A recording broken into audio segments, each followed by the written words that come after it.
hikers, my name is Kat and I'm your Los Angeles hiking guide, and in this video I'll be showing you exactly how to get to the bridge to nowhere in the San Gabriel Mountains. The hike is 10.6 miles round trip. It takes 5 to 6 hours to complete with about 1,450 feet and elevation gain. And for this hike, you will need the $5 adventure pass, so be sure to stay until the end to find out where you can purchase yours. This is an out and back hike. However, on the way back, we decided to take a detour to Devil's Gulch. I highly recommend it, and I'll create another video highlighting that. But if you're not up for the challenge, you can come back the same way you got there. To get to the trailhead and parking, just type the Bridge to Nowhere trailhead on your phone, and it should lead you right to the parking lot. This is Camp Bonita Road, where you're going to be driving up from, and it does get busy on weekends. This is the parking lot with bathrooms. Today I'll be hiking with at Los Angeles Hiking Crew, a page I follow on Instagram. They're a friendly group that hikes in the LA area in case any of you are looking to hike with groups. You're gonna go past this white gate, and it is gonna be a slight downhill until you reach the camp.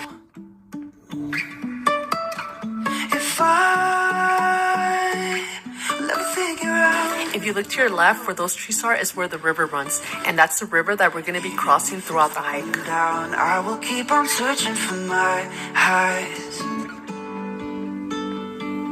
You can say I lost my mind. I will keep on holding my head high, even if the sky is falling down.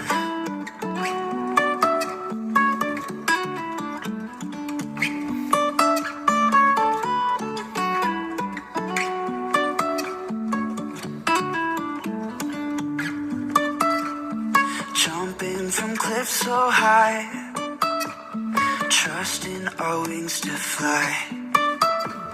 Sometimes we're crashing down, but we get up and start from the ground. After about 25 minutes from the start, you'll come to your first river crossing, and how high the streams are depends on the amount of rainfall we've had that year.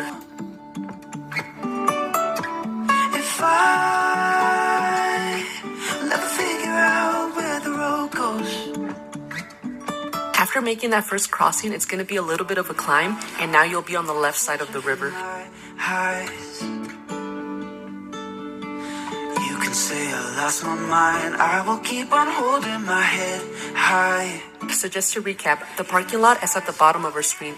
It was a slight downhill past the white gate. We passed the bathrooms on our right and the campgrounds on our left. And 25 minutes into the hike, it's about the only time that we were on the left side of the river. If you look down, you'll be able to see the river going downstream beneath you.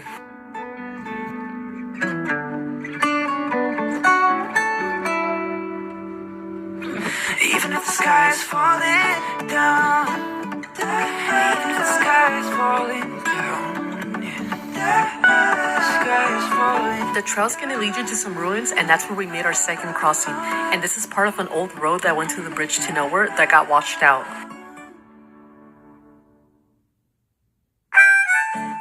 You are now in the Sheep Mountain Wilderness.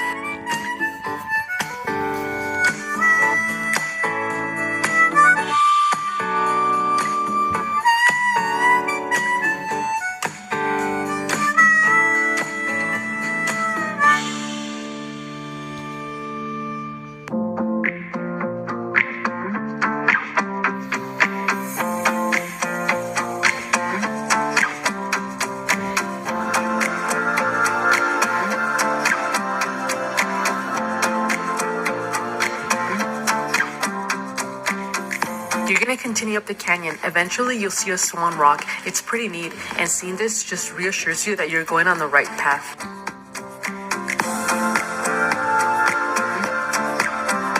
You're gonna come across your third crossing, and immediately after that, you're gonna cross a fourth time, getting right back on the right side of the river.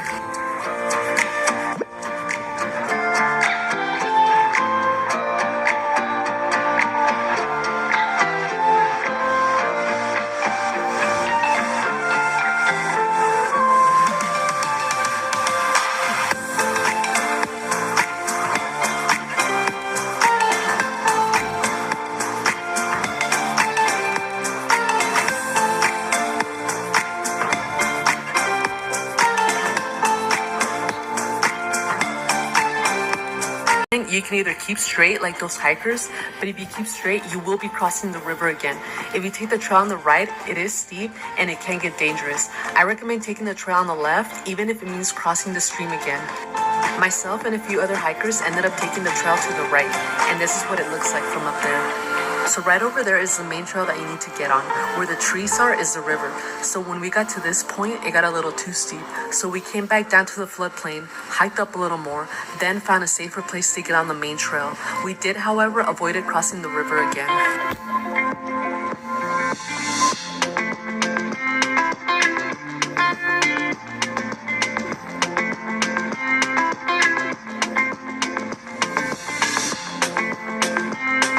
At this point, you'll be about 100 feet above the river.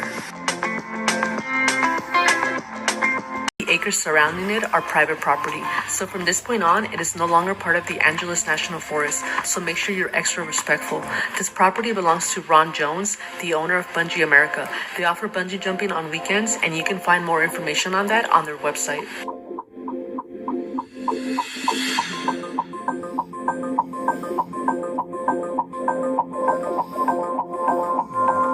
There is a trail that leads to the bottom where the river runs.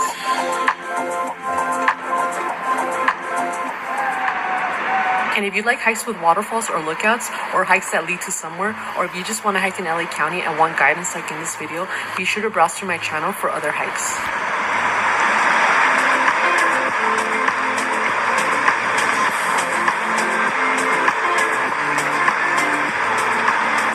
After watching this video, even if we both don't take the same path getting there, I hope it gives you some familiarization of the trail.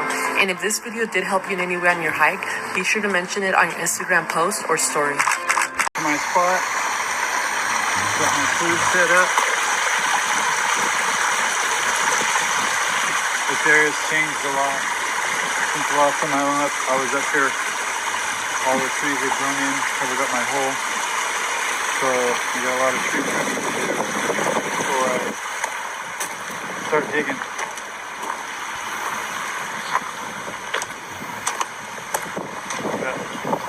I'll dig over here. You can see the layer right here. This is okay, but I didn't like the gold I was getting out of it. You can see the fluff layer, and then you can see where the good stuff starts. This is all flood layer right here. It seemed like the deeper I went, the less gold I was seeing. But over here is where gold got real good. And there were a few spots here that got buried up.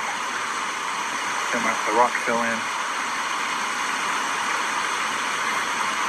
You know what? It's actually right there because someone else been digging in here a little. So I wish I brought my pulley. I could have pulled that rock. I want to still try to flip it over and just keep digging in that. Remove those rocks out of there. I'm just gonna keep going. Probably can't see much tree. I'm gonna do some tree trimming. Alright. Well, I'll show you what I get or when I start getting color. Okay. I did some sampling right here. Didn't really find anything. I ran a half a bucket, found one speck. Originally I was digging right along here. Looked like someone came in and did some digging there. And I did moved some rocks here and just did some testing. Right here, this stuff's packed really, really, really hard. So I'm gonna go there. I found like 3 or 4 specks in my pan. So that's where I'm gonna keep going. And this is my setup right here. Let's see, don't see anything in there. But what I did was I drilled some holes right here almost all the way through. And they were filling up with black sand, but you know, I only ran a half a bucket. So that's not a big amount.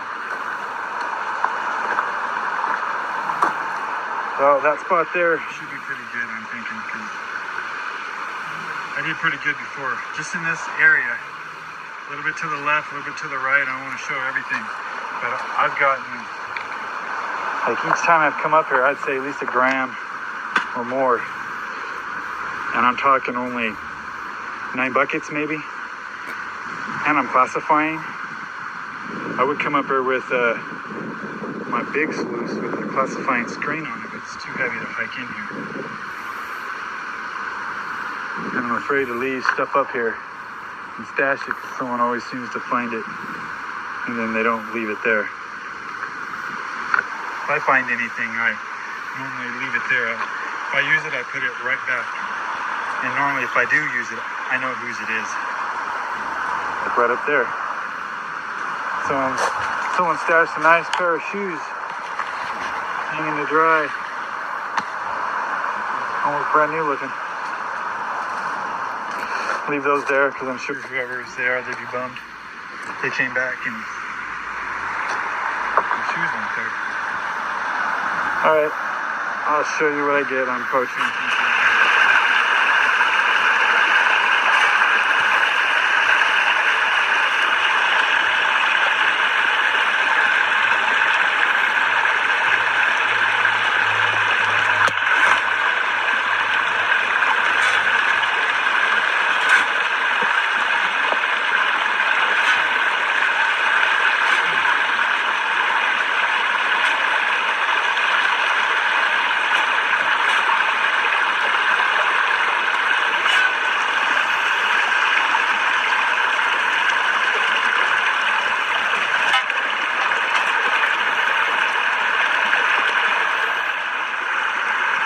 Looks like I'm on the board. Still laying my first bucket. Maybe a quarter way through.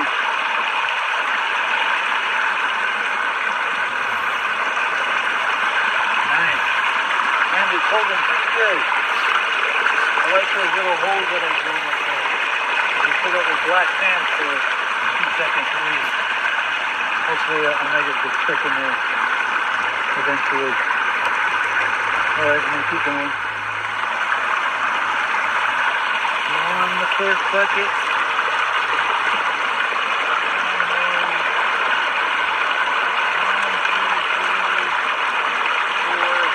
Probably can't see the 5 pieces on there, plus that other one.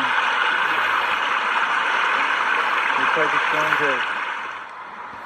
Alright, here's my second bucket. This stuff here is packed pretty dang hard.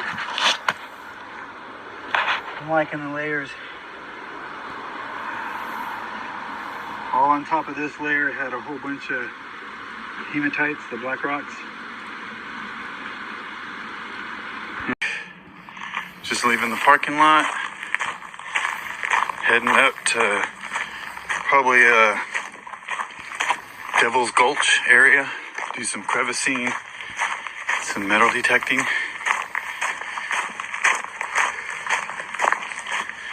Alright, I'll show you when I get up there. Looks like there's a lot of overgrowth down there. Looks real green, shady.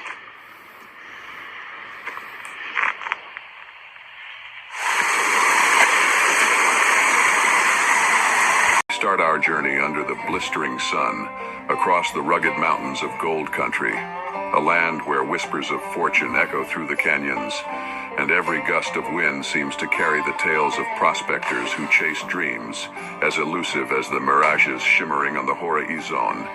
These mountains bear witness to the relentless pursuit of a dream, where the promise of gold has lured adventurers from far and wide.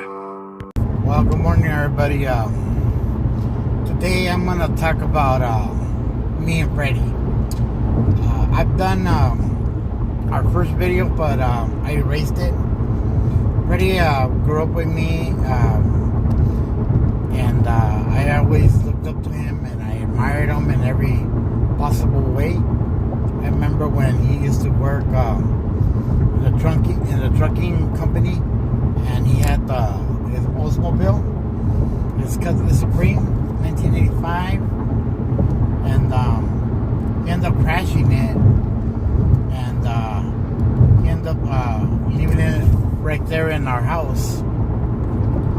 And after that, Ricardo bought the Imperial, and Oscar and Freddy, they robbed Oscar's truck, and Oscar ended up getting it back at Devil's Bridge, and he had bought a new truck, another monster truck, and he sold it to Pepe.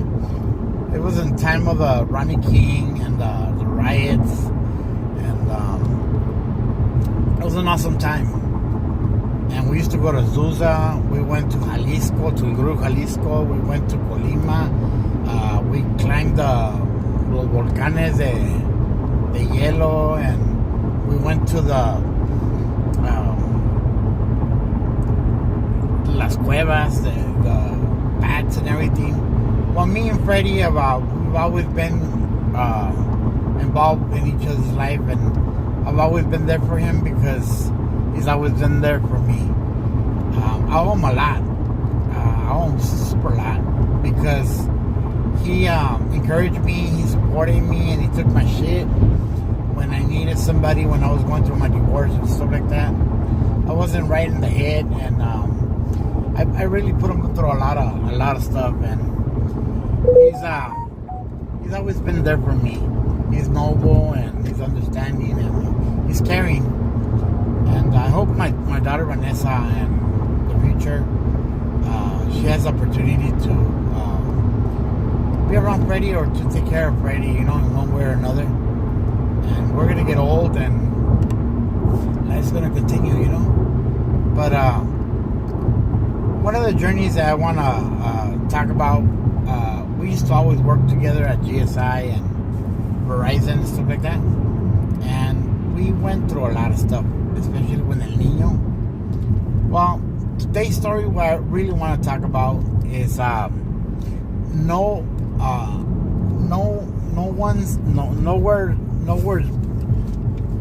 unknown bridge. There's in Azusa. There used to be a road that used to connect the Azusa to like Lancaster, Palmdale, and to Silver Lake and Lake Arrowhead and Victorville, all that. So there was a crest, and that's the gold rush. There's a lot of caves, and there's a lot of old what do you call it, for gold in the Azusa. California was formed because of the gold rush, and the gold rush was in Azusa Mountains. And there's a lot of people that still look for gold. They're with the scuba divers suits, and they have all these gadgets and engines to filter the water and find the gold. They dig all these amazing holes, and it's beautiful. They find nuggets. They find ounces of gold, and it's a very particular thing that a lot of retired people do. So no man's bridge. It doesn't lead anywhere. There used to be the road, and the road cascade crumbled, and there's a city down there, and there's a lot of hidden parts that are only known if you're walking towards there and everything. Well, me and Freddy decided to start camping, and we went to No Man's Bridge, and we bungee jumped, and we walked there, and we spent the night, and it was an amazing time. I really encourage everybody to, if you have the will and you have the power, to walk for like 6 hours, and it's a beautiful path of water. Me and Freddy named it Revolutions Island. We used to bring a revolution, and when he passed away, we spread his remains in the Revolution Island, right? And Princess and Revolution, and Princess and Samantha, we used to walk with them, and it was awesome. My daughter got to spend all this quality time with us in the mountains. Me and Freddy always been a venture, and we've always been exploring caves and paths and tunnels and bridges that don't lead nowhere, and just pure excitement, pure danger. There is rattlesnakes, there is poison ivy, there is people that rob you, there is people that take advantage of people in the mountains. So you got to go as a group. So me and Freddy, we were drinking. We each one had like a 24 pack each on our backpacks, and we proceeded to stay for 3 days. And we took the path. That was one of our bucket things that we had on our list that we wanted to accomplish. And we set out, and there was a lot of previously, like a week or 2 weeks before, a lot of rainstorms, and there was a lot of roads were crumbling and the water took them. And we were so exhausted and burned out. We worked all week long, so we worked like mules, everybody. And we were younger, and we decided to go to the bridge of no Man's Bridge. And it took us about 6 hours. We get every 5-10 minutes, we're taking a break and enjoying the scenery and everything. We're gonna stay 3 days, everybody, so we're in no rush. And by the time we got to No Man's Bridge, we were excited, and we ended up spending our afternoon there. Next thing you know, we noticed that it got pitch black, and all we had was beer, and we had 2 sandwiches. We stopped at Subway, and we ate them right away, and we drank beer, and it got pitch black, and people were like, hey, it's kind of dangerous to be out here. First of all, you got all these hillbillies that really protect their area, and they don't want nobody to outsiders to know where they're excavating and looking for gold. To them, it's a tradition, or as soon as it gets dark, they bring out the generators and all this stuff that glow in the dark. They have binoculars, and they have all these things that they're against the law. You could look for gold with shovels, but not with machinery. And hundreds of people go there. Hundreds of people stay there and live all year long. And they have their campers, they have their tents, and they make their moonshine. They get the rattlesnakes and they eat them, and raccoons and bunnies and birds, and they got guns there. They got shotguns, pistols, and they also have machine guns, R-15s and AR-15s. They got mini Uzis and stuff like that, because people try to rob them, and they know who finds was there, and they're always when you find shit, you have to bury it, and when there's people, that's when you take off. And several people stay there a whole year, and suddenly they start packing, or they leave their stuff, and people notice that they probably found a lot of money, or they robbed somebody. And you gotta understand, people are busy excavating and looking for gold and going into the caves and stuff like that. Secretly, the helicopters and the the rangers of the forest. They come on the helicopters and they walk. They're looking for drugs and beers and guns and making sure that you're not using compressors and stuff like that. And people take it to the next level, you know. And like I said, there are people that are fixated and not following rules, you know, not obeying or following rules that protect you, you know. These guys, they don't care. They'll dig you up and bury you, you know what I mean? Or they'll give you some bad drugs where you go to get sick and die, you know. And there's a lot of stories there, and I don't really believe them 100%, but I know they find a lot of bodies there, overdosing, or they got lost, or when the river, the rains come, the floods come, and they come like tsunamis and stuff like that. So yes, I do understand that people die, and especially if you're without information, you're gonna get caught off guard.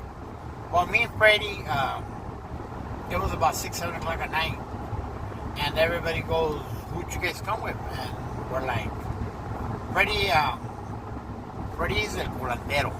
Freddy always knows how to answer and knows every single question before anything. So previously, one of his friends or a person that his acquaintance or his person that he met invited him.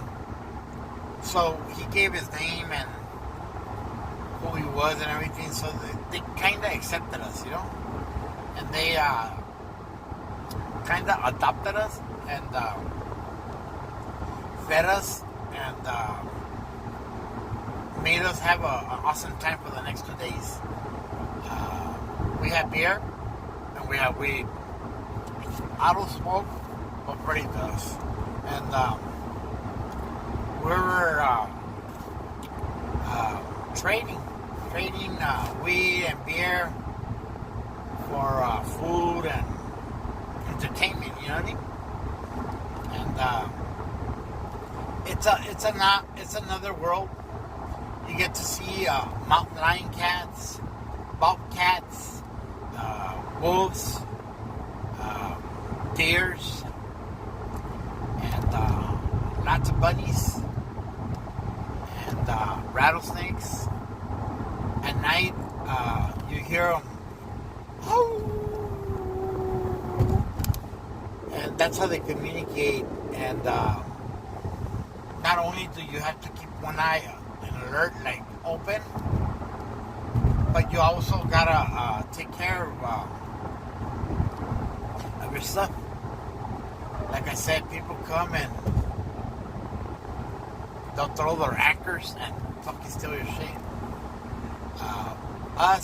They stole one of our backpacks with, I say about 10-15 beers. And we found the backpack without beers. And they took it up under our noses. We were using them as pillows, and they robbed us like that. So it is real that they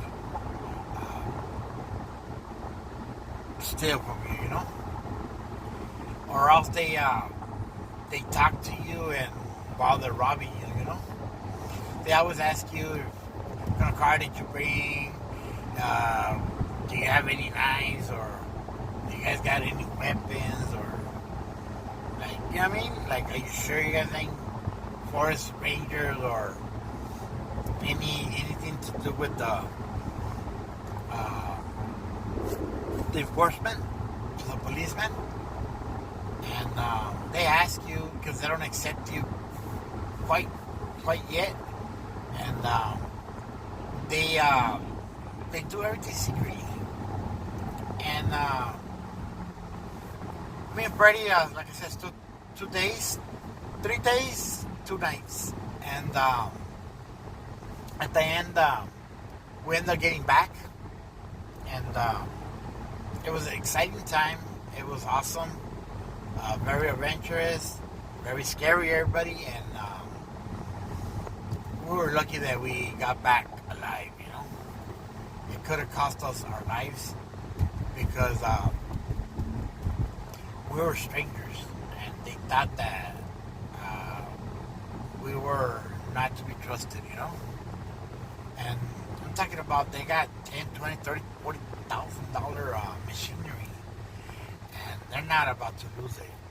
So they put them in caves, and at night they bring them out, and they put all these trees and leaves and branches and stuff like that, and also they put all these like blankets and stuff like that for the noise, where you won't hear the generators and hear the compressors and hear all that suction of that they're moving. They also had dynamite. They also have like big chains that they move.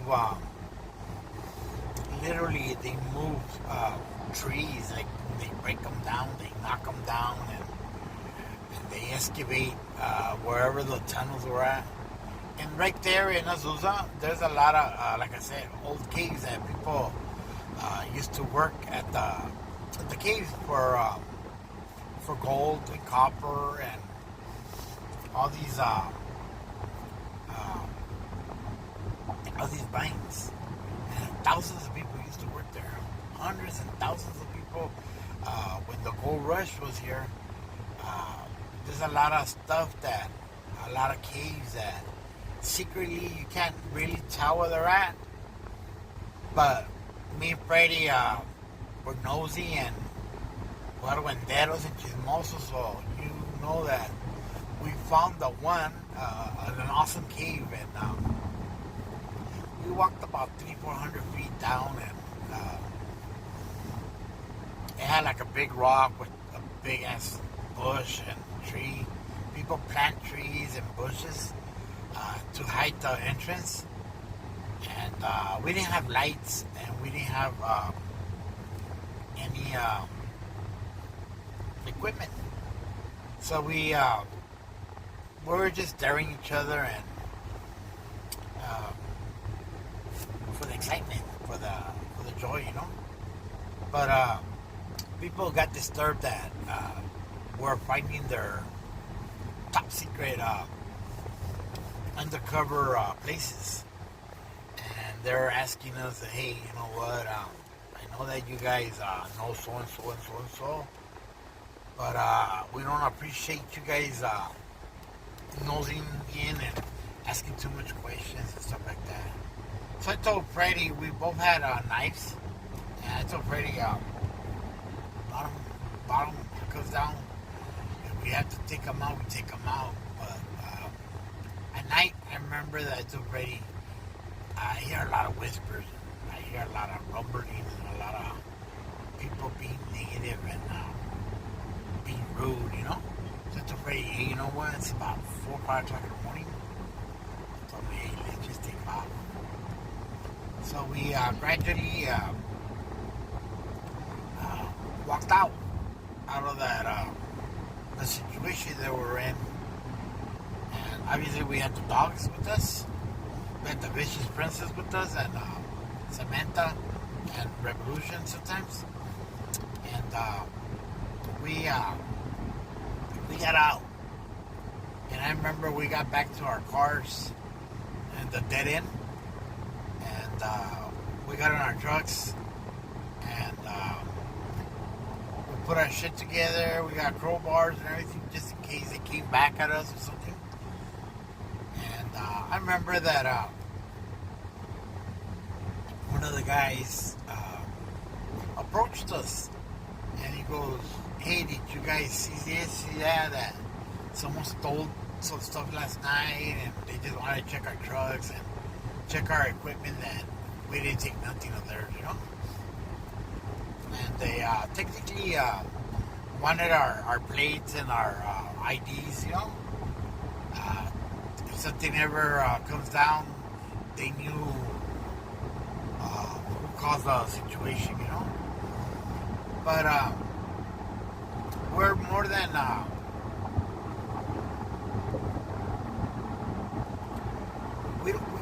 we take risks, but we're not stupid. We know when we're not wanted or when people have bad intentions, you know.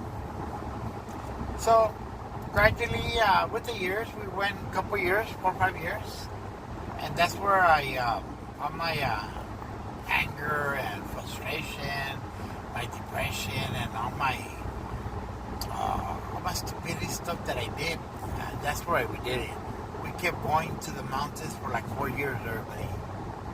And me and Freddy will cliff hike, walk through the creek, and like I said, we named Revolutions Island, and we were there.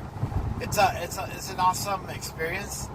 Every year before the waters, the rains, everything looks, you could say, a certain way. Then when the waters come, the rains, there's, like I said, tsunamis and water. It comes at a certain pressure that if you're there, it's just gonna take you. You're gonna drown. And after the rains, they do find bodies and find animals and find stuff like that. That people do drown. And after the rains, that's when everybody has the gold rush because it lifts up all the earth, all the rocks, and opens a new path. And in that path, they bring out the new excavation and the metal detectors and the pans and everything because that's how they find gold right after the rains. And the harder it rains, the more gold that they pops up. And what gold is so heavy and it doesn't float away, so it stays there. I have a little history, a little story that my little church dropped his Crusader that we bought him, and we found it. We found it after a couple hours, exactly where he dropped it, and gold does weigh a lot more than water, everybody. More than dirt, more than rocks, more than everything. That's how you could describe gold. And we got to see a lot of tadpoles, a lot of fishes, a lot of snakes. We got to see a lot of exotic animals, you know, in those 4 years, and we met a lot of amazing people. Me and Freddy had in our bucket list that we're gonna retire and at least 1 year, 2 years, 3 years out of our lives, and we'll get a motorhome and get our camping equipment. So I got my camping equipment. I got my solars. I got my panels. I got my ovens, refrigerators, my pans, and my inflatable sofas, inflatable mattress, and I got my tables. I got my lights. I got everything. I'm prepared for that day. And that's one of my bucket things that I'm going to be doing, everybody. Well, I hope that you guys enjoyed stuff that me and Freddy used to do. Other people might seem that it's stupid or whatever. But when you like to explore and you want to feel different, it's an awesome experience, everybody. No Man's Bridge, everybody. Go and bungee jump. It's worth it. They have a lot of groups that they go in the morning, like about 4 or 5 o'clock in the morning, and then they come back about 6, 7 o'clock, you know. And obviously, it's a lot of youth people, a lot of people that are strong, and they have a lot of energy and they're athletic. Yes, but if you go in a group, they help you, and it's an exciting thing to do. So I encourage everybody to go to the tunnels and go to the bridges and go to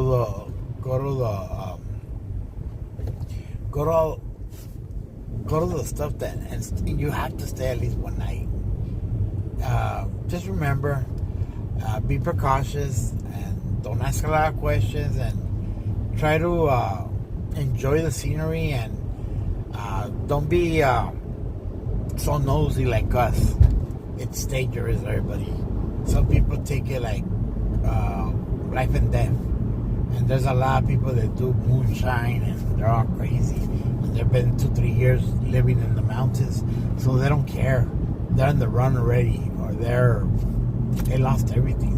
So there's nothing that will hold them back, you know. And a lot of people go retire there until they're dead. And you find their bodies floating, or here or there, someone excavated and buried a body.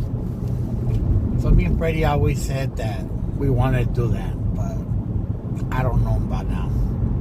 I met an awesome woman now, so. But I am gonna go to the mountains, and I am gonna go camping. And me and Vanessa, our bucket list, we're gonna go to Africa, but COVID hit everybody. And I encourage everybody to go out there and explore, see the nature of everything. Encourage everybody, all right?